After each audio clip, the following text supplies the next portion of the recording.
Hey everyone, and welcome back to the Deep Dive. Today, we are going to be trying to figure out how to build a cloud computing career in 2024, Ooh, exciting. especially if you're not, someone who loves to code. Right. And to do this, we're diving into a YouTube video from Apna College, Oh, which is a really popular education channel in India. So it's going to be really interesting to kind of get their global perspective on how to break into this field. yeah, I'm curious to see what they say. Yeah. So to set the stage, cloud computing is super hot right now. Absolutely, it's booming. Businesses are ditching their, big expensive server rooms and moving to the cloud for its flexibility. Yeah, they can just pay for what they need, right? Exactly, pay as you go. Yeah. And they're opting for cloud services, Yeah. from those big names course. like AWS, Microsoft Azure, Google Cloud. Yeah, it seems like everyone's moving to the cloud these days. Yeah, and there's good reason. Definitely. So, according to Apna College, step one on our cloud career roadmap is building those strong fundamentals. Okay, makes sense. But I was actually really surprised to see that they emphasize networking. Really? Like a crucial starting point, even before we get into the coding. Huh, interesting. So are they talking about like social networking or? Not quite like LinkedIn, Okay, good. but more like understanding how networks actually work. Oh, I see, like the technical side of things. Exactly. Okay, that makes more sense. So things like, routing and IP addresses, VPNs. Right, all that stuff that makes the internet actually work. Yeah, exactly. And you don't need to be like a networking guru, Oof. But grasping those core concepts, I think, is super key. Yeah, it lays the foundation for everything else. Totally. And they also stress the importance of operating systems, Okay, sure. and specifically virtualization. Oh, yeah, virtualization. That's a big one. It's such a cool concept. It is. It's kind of like creating these, virtual compartments within a single computer. Yeah, like little mini computers all in one. Right, and each one acts as its own independent system. Yeah, and that's how cloud services can be so efficient. It's mind-blowing, really. It really is. And there are actually different types of virtualization too, Oh, really? like hardware versus software. And they each have their own, benefits and security considerations. Huh. I didn't realize it was that nuanced. Yeah, it's a whole world down there. So we've got networking operating systems, virtualization. What's next? Okay, so next up, we're moving on to databases, Databases. which are, absolutely essential Oh, for sure. in this cloud-driven world. I mean, companies are dealing with mountains of data these days. I know, it's crazy. And, in the tech world, there's always this debate. Oh, yeah, I know what you're going to say. Which type of database reigns, Supreme SQL or NoSQL? Haha, always a hot topic. Right. So break it down for us. What's the difference? Okay, so SQL databases are like those nice, neat, tables Okay. with rows and columns, very structured. Like you'd see in a spreadsheet. Exactly. They're great for, managing data where different pieces of information are connected. Like relational data. Exactly. But then you have NoSQL databases, Okay. which are a lot more flexible Okay. and can handle all sorts of unstructured data, like, social media posts or sensor data. Interesting. So understanding both types is really important because they each have their strengths and weaknesses. So it's good to have both tools in your tool belt. Exactly, the right tool for the right job. Now, I love that Apna College actually gives a really practical tip here. Oh, yeah, what's that? They say, set up a free AWS account Oh, that's smart. and actually launch a virtual machine. Okay, so you can get some hands-on experience. Exactly. It's one thing to read about all this stuff, Right. but to actually get in there and experiment Yeah, see how it works in the real world. makes a huge difference. Totally hands-on learning is the best. What do you think about that hands-on approach?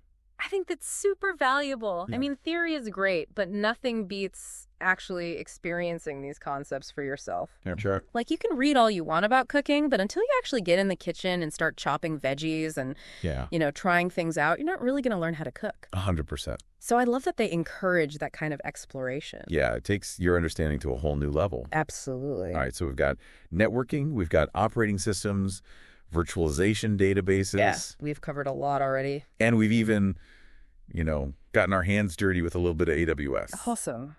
So I think we're off to a great start. Yeah, this is great. So let's take a quick break. Okay. And when we come back, we'll dive into the next steps on our cloud career roadmap. Sounds good. I'm ready for more. We'll be right back after this.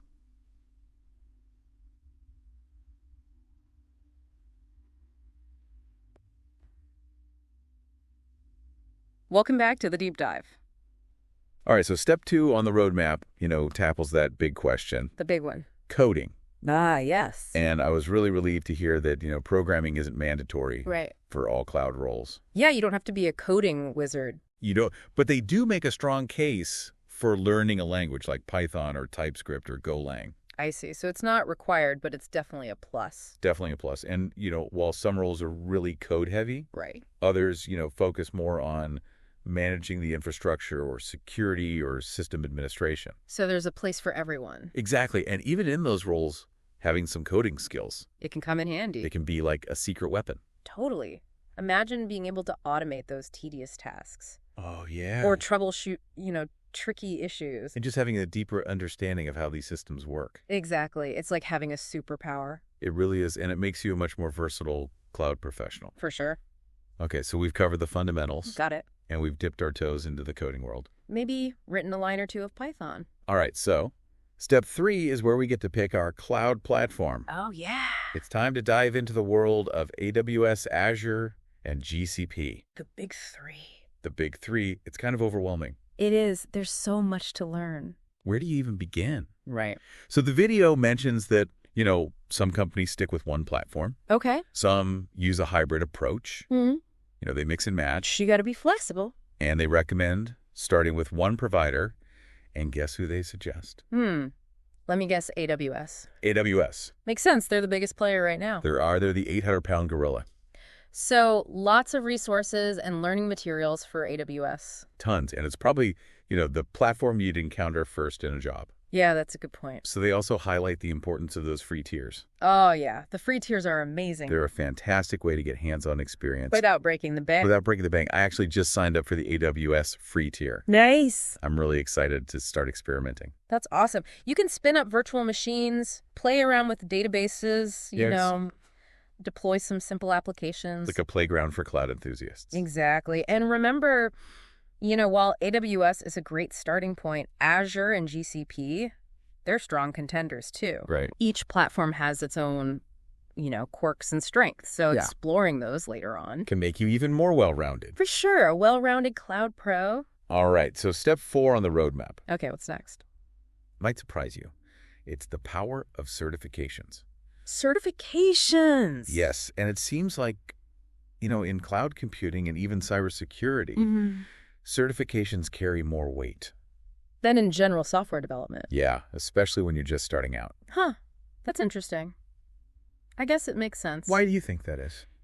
Well, I think in these fields, certifications can signal to employers that you've really invested the time and effort to master specific skills. Like it's a stamp of approval. Exactly. It's like a badge of honor that says, hey, I know my stuff. So it's not just about passing a test. No, definitely not. It's about actually having the skills. Exactly. Practical skills and hands-on experience. Those still reign supreme. For sure. But certifications are a great way to boost your credibility. Right. They show your commitment to professional development. It's like you wouldn't hire a chef. Just because they have a culinary certificate. Exactly. You want to taste their food. Exactly. So it's all about finding that balance. Right. So the video suggests starting with an associate level certificate. Okay. As a solid entry point. Makes sense. And then, progressing to those higher level certifications as you gain more experience. So it's like a stepping stone. Exactly. All right. So we've nailed the fundamentals. We've dabbled in some coding. Check and check. We've picked our cloud platform.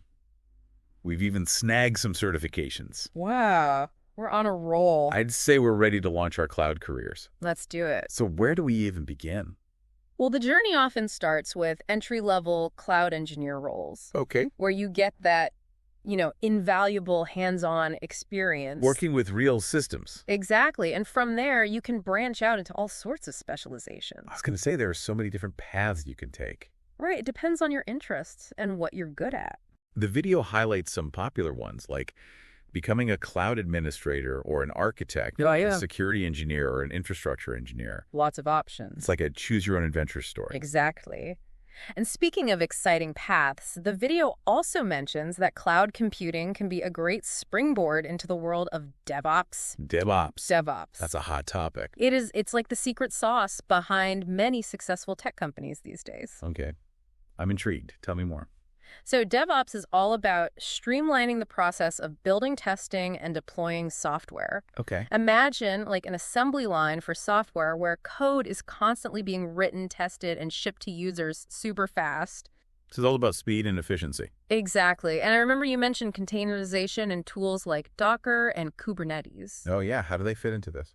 They're essential pieces of the puzzle. Okay. Containers are like these self-contained Lego sets. The Lego sets, I like that. Each container holds all the code and dependencies needed to run a specific piece of software. So it makes it super easy to move software between different environments. Without any compatibility issues. Exactly, from a developer's laptop to a massive cloud server. That's pretty cool. And then there are CI/CD pipelines, CI/CD. which stands for continuous integration and continuous delivery. Right. And these are automated workflows Yeah. that constantly build, test, and deploy code. So it's always updated. Exactly, ensuring that new features and bug fixes are released quickly and reliably. Like a well-oiled machine. Exactly, a super efficient software factory. Okay, my mind is officially blown. It's a lot to take in. It is, but it's fascinating how all these pieces fit together. It is. It's all connected. All right, so let's talk about the bottom line. Okay. What kind of earning potential are we looking at in this cloud-powered world? Let's talk money. Let's talk money. So the video dives into salary expectations in India. Okay.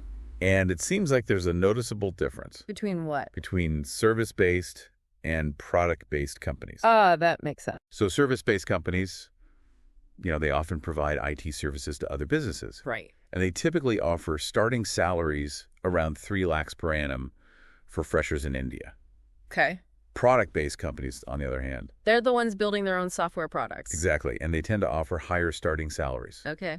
around 6 lakhs per annum for freshers. So there's a significant difference there.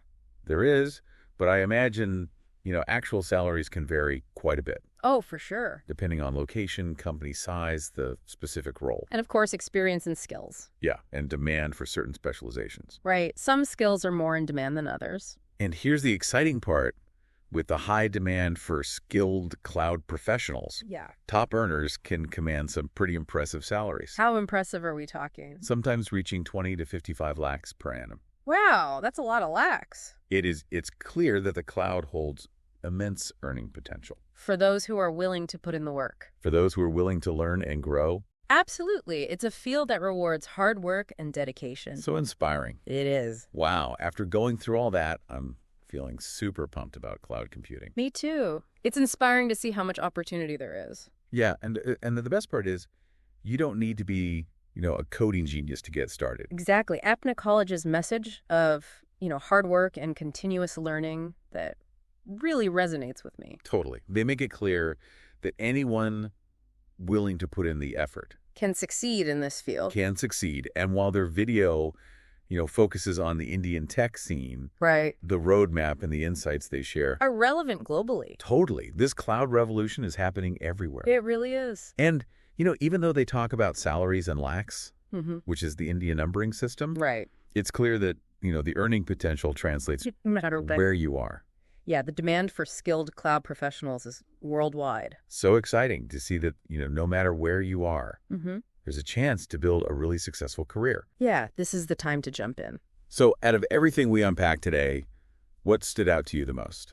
Honestly, it's the sheer variety of specializations within cloud computing. Oh my gosh, yeah. It just blows my mind. There are so many different paths you can take. From managing the infrastructure to, the security side of things to working with massive data sets. Yeah. There's a niche for everyone. It's not one size fits all, No, which makes it all the more exciting. exactly. So to everyone listening who's, feeling that spark of interest in this world, Mm-hmm. what would you suggest as their first step? Dive in. There are so many free resources available online. There really are.